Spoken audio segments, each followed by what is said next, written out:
আজকের সভার সম্মানিত সভাপতি, উপস্থিত আমার পত্র 2 গ্রামের মুরিদিয়ান, আসলে এই স্কুলে প্রায় 25 বছর পরে আসা হলো, 25 বছর পরে, কিন্তু 25 বছরে আসতে পারি নাই। আজকে আসতে পেরে আপনাদেরকে আমি ধন্য মনে করতেছি, আপনাদেরকে ধন্য মনে করতেছি আমি যে আসতে পারছি। আমার ধন্য নেওয়ার কিছুই নাই, কারণ আমি আপনাদের সন্তান, আপনাদের ছোট ভাই, আপনাদের শুভাকাঙ্ক্ষী। আমরা আপনাদেরকে যদি খুশি রাখতে পারি, আপনাদেরকে যদি ভালো রাখতে পারি, আমি মনে করি আমি ভালো থাকবো। আর আপনাদেরকে যদি ভালো না রাখতে পারি, তাহলে আমি ভালো থাকার কোনো কিছু মনে করি না। যাক, বক্তব্যের অনেক কিছু ছিল, অনেকে অনেক কথা বলছে। আমি রাজনৈতিক বক্তব্য পরে দেব, আগে শুধু একটু বক্তব্য দেব।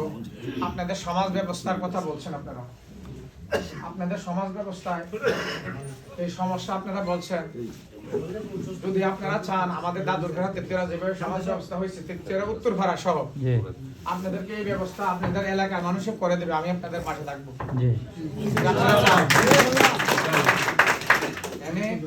কোনো বিএনপি না, কোনো দল না, কোনো অন্য দল না, সকলে মিলে সবে যদি আপনারা চান, মনে করেন যে আপনাদের প্রয়োজন।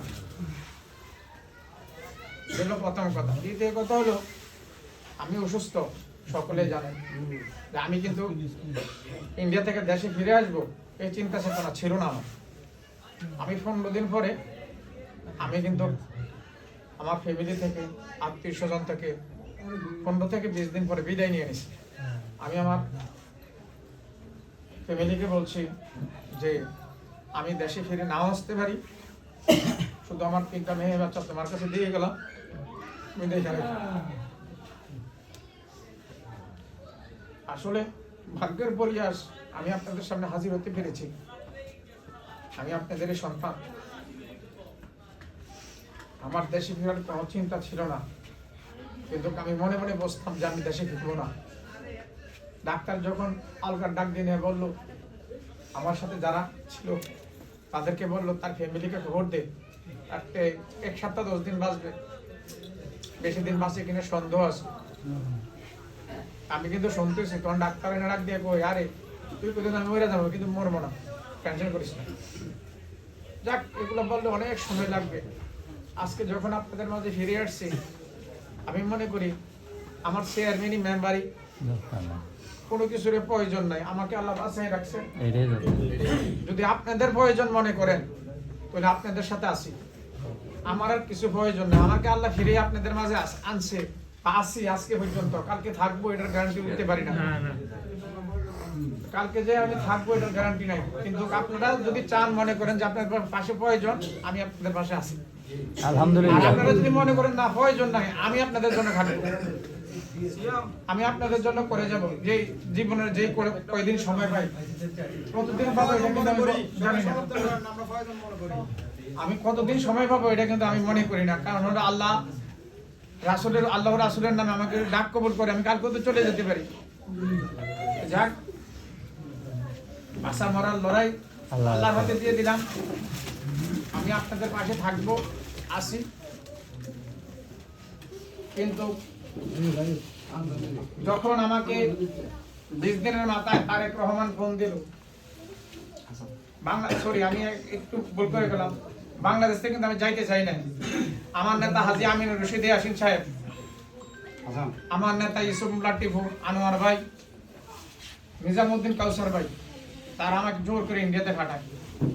তারা কতটা টাকা পয়সার টেনশন নাই, তুই ইন্ডিয়া যা। আমি আন্দোলন সংগ্রাম ফলে ইন্ডিয়া যাইতে চাই নাই। আমি আন্দোলন ফলে কিভাবে যাই, এই মাঠ কার কাছে রেখে যাবো, যাতে আমি মহানগরের সাধারণ সম্পাদক, আমার জায়গাটা খালি রেখে আমার কাছে নির্দেশনা লন্ডন থেকে। আমি যদি লন্ডন থেকে আমাকে ফোন দেয়, আপনার আজকে কুমিল্লার কি অবস্থা, আমি কি ইন্ডিয়া থেকে বলবো ভাই ভালো অবস্থা? তা আমি যাই না, কালকে পরশুদিন যাবো, পরশুদিন আবার না আন্দোলন, আবার যাইতে পারি না। তখন ইন্ডিয়া যেয়ে পড়লাম, যখন হাসিনা সরকার ক্ষমতা গ্রহণ করে ফেললো, তখন তার দেশে বসে থেকে লাভ নাই, আবার 5 বছরের খেলা না, যাই চলে যাই, তারা যখন ঠেলাঠেলি শুরু করছে। আমি চলে গেলাম ইন্ডিয়াতে, ইন্ডিয়া চিকিৎসা নেওয়া শুরু করলাম, যাক চিকিৎসার খবর জানালাম আপনাদের দোয়ায়। প্রত্যেকটা মসজিদে আমার জন্য দোয়া হয়েছে, বাংলাদেশের অনেক মসজিদে, দেশের বাইরে অনেক মসজিদে আমার গ্রামবাসী, 2 গ্রামবাসী আমার জন্য দোয়া করছেন। আমি ফিরে এই পর্যন্ত আসতে পারছি। লন্ডন থেকে যখন 20 দিন পরে ফোন আসলো, আমি ইন্ডিয়া যাওয়ার 20 দিন পরে আমাকে বলতেছে, 1 ঘন্টা আগে আমাকে ফোন দেওয়া হইলো যে লন্ডন থেকে তারেক রহমান ফোন দেবে, দপ্তর থেকে, ঢাকার দপ্তর থেকে হোয়াটসঅ্যাপে কল দিল। 1 ঘন্টা পরে তারেক রহমান ফোন দিল, কথা বললাম। কথা বলার পরে আমি কাঁদতেছি। উনি আমাকে বলতেছে, তোমার কিছুই হবে না, তুমি অযথা টেনশন করতেছো, তোমার কত লক্ষ টাকা প্রয়োজন আমরা দেবো, তুমি চিকিৎসা চালাও। আমার এই পর্যন্ত কোটির কাছাকাছি টাকা পয়সা গেছে। আমি টাকার টেনশনে 1 ঘন্টার জন্য টেনশন করতে হয় না, কারোর কাছে 100 টাকা হালাত চাইতে হয় না যে আমার 100 টাকা হালাত দিতে হবে। দল এবং আমার ফ্যামিলি, আত্মীয় স্বজন সবার সহযোগিতায় আমি এই এত বড় একটা চিকিৎসা করে আজকে আপনাদের মাঝে পেরেছি। ওই দিন ওনার ভরসায় মনে হয় মন ভরে গেছে যে হ্যাঁ, আমার মনে বাঁচার সম্ভাবনা আছে, যে উনি যখন আমাকে এত বড় আশ্বাস দিয়েছে, আমি মনে বাঁচবো কিছুদিন। যাক, এখন আপনাদের মাঝে আসছি। আপনাদের যেই কোনো সহযোগিতায়, পূর্বে অনেকে এখানে উপস্থিত আছেন, নাম মেনশন করব না, সরকার যদিও আরেকটা থাকে, আমি উপকার করার চেষ্টা করছি, এখানেই অনেকে আছেন গোপনে গোপনে। আমি কিন্তু গোপনে গোপনে অনেকের চেষ্টা করছি যাতে না শুনে, না জানে। যিনারা এখন নাই, প্রথমবার দোয়াতকালী আর ষষ্ঠ মার্কারি অ্যাকশন, আমি এই কথাটা যদিও রেকর্ডটা করিস না, এই কথাটা যদিও